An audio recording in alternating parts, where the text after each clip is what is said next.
Hi and welcome to the Beer Temple. I am Chris Quinn and it is freezing cold in Chicago today. Absolutely ridiculously cold. I think the wind chill temp right now is 1 below.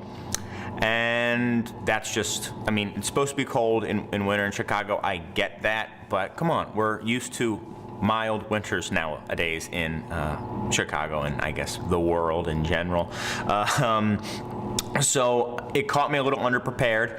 So what I did is kind of figured out what is an appropriate beer. I just thought of winter warmer. I want to be warmed this winter, so that's what I'm going to do. A very obscure style that I want to get into in a moment, but I've got way too many shout outs that I've been letting pile up. So I want to, if you guys would just give me a moment, I want to say thank you to Deuces for Life, A Alma Girl, Nashua Nuke, Tony C318 again. See, I remember. Before I thought it was Tony NYC, but it's Tony C. Or 2NYC I thought it was before.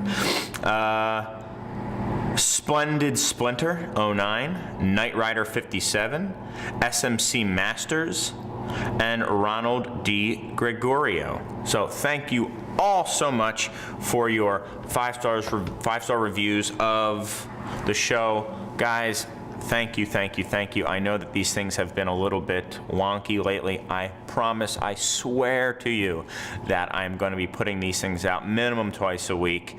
I'm going to go for 3 times a week, and I'll do more if I can, you know. I'll put these out as often as I can. It's really just me getting my butt in gear. So I appreciate, 1, the thanks, and 2, the patience with me, guys. Thank you so much. And for everyone who's come into the store and shaken my hand, man, thank you as well. And for those of you who just watch, thank you as well. Everyone's equal in my heart.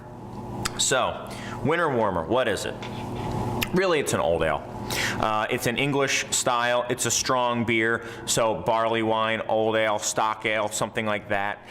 Basically, these are just high gravity beers that are maltier. They tend to be a little sweeter if we're going to go historically what they were like. And sometimes they were spiced. So these beers right here, I mean, this winter warmer from New Glarus, we're calling a Scotch ale. So it's just kind of a bigger beer that people drank in the winter that was a malt-driven beer as opposed to like a yeast or a hops-driven beer. So I've got a couple special ones for you guys here. This is brand new from the, or brand newish, from the Thumbprint series, formerly the Unplugged series from New Glarus. This is their winter warmer, and they're calling it a Scotch ale. So, Scotch ales, you know, we're going to be low hops because the Scottish don't really grow hops up in Scotland, and historically didn't always get along with the Brits, who did grow hops and wanted to pay for as little hops as possible. So their beers, their Scottish ales, Scotch ales, you know, 80 shilling, 120 shilling, whatever you want to call it, their wee heavies, tend to always be malt driven and clean because they would ferment naturally up there. It's a little cooler at cooler temperatures. And the yeast would work slowly but more efficiently, and they would put off less of those, you know, phenols and esters that people often associate with ales brewed maybe a little bit warmer temperature. So, speaking of warm temperatures, these beers should probably be served, I'll give myself a little more, slightly warmer. You know, this could certainly be cellar temperature, both of these. This beer, I don't think there is an ABV on here, but I would guess that we're probably pushing 7. Right away, I get well, let's look at it first. It's lighter, you know. It is kind of like a toffee-colored amber orange, very clear, but you know there is a bit of haze in there, and a really nice, like deep orange marmalade note here that I'm getting first. Clean malt.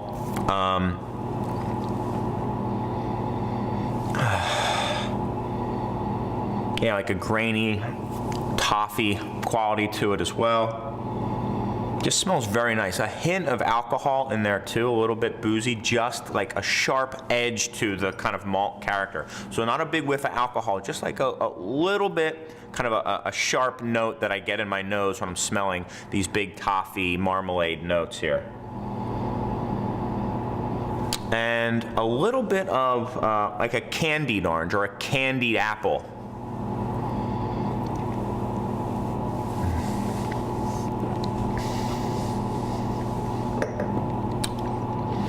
Flavor almost directly mirrors the nose.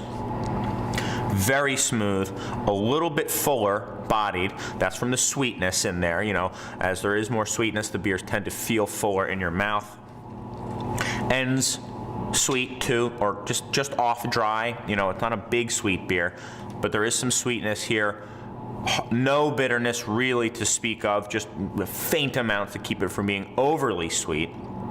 And man, it goes down easy. Yeah, if this is high alcohol, it's hard to tell, and it's lethally drinkable.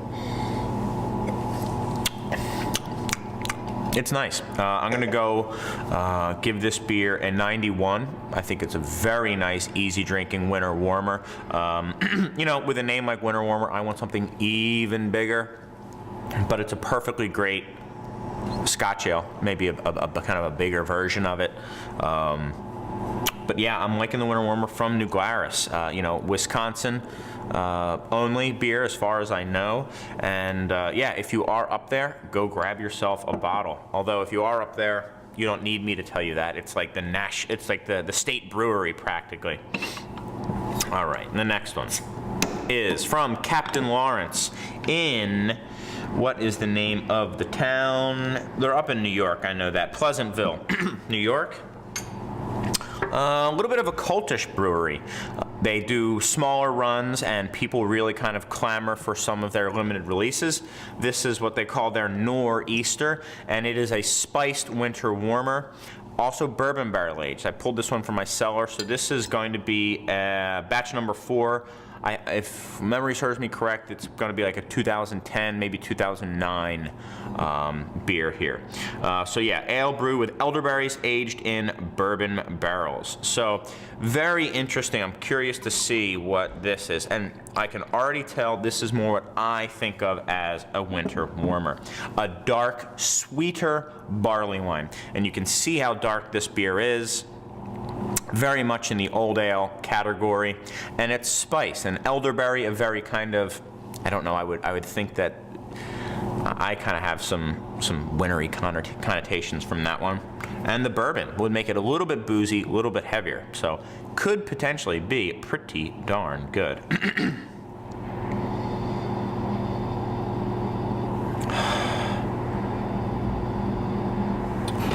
A lot of wood here.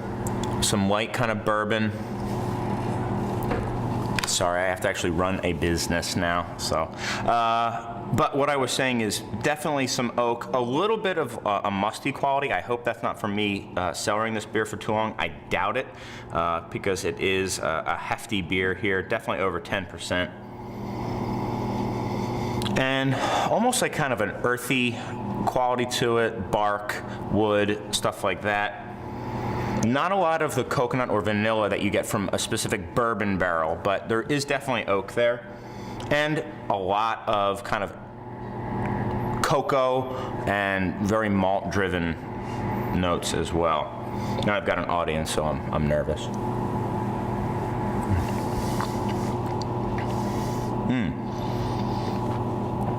Lighter bodied than I would have expected it to be. In fact, less sweet than the winter warmer from New Glarus. That said, the elderberry makes it fruitier.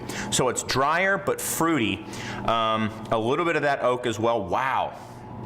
And it's continuing to change. In fact, now I'm getting a more of a piney and almost like vinous note to it as well. Interesting beer. Wow. So for as light as it is, it's really kind of got that fruitiness and that pine going on. Not sure how much of this I could drink, but it's certainly interesting. Certainly one you want to break open with a couple people and kind of sip out of a snifter. Yeah, and pretty darn fruity as well, and almost like well, like an elderberry, I guess. So you know, some berried notes to it, but more like a green berry, an underripe kind of blueberry or something like that. Again, no bitterness really to speak of.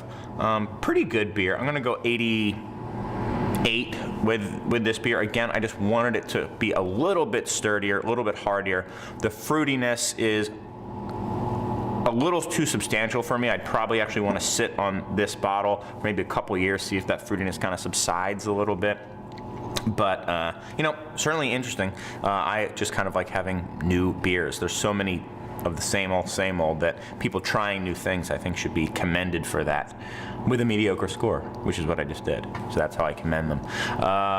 But anyway, that's about it, guys. Winter Warmer, definitely a obscure style. I'm going to tell you the truth, I haven't had too many of them. There just aren't that many being made, and really they are just kind of a bastardization of Old Ale, or in this case, Wee Heavy. Never heard of a Wee Heavy being called a Winter Warmer, but whatever.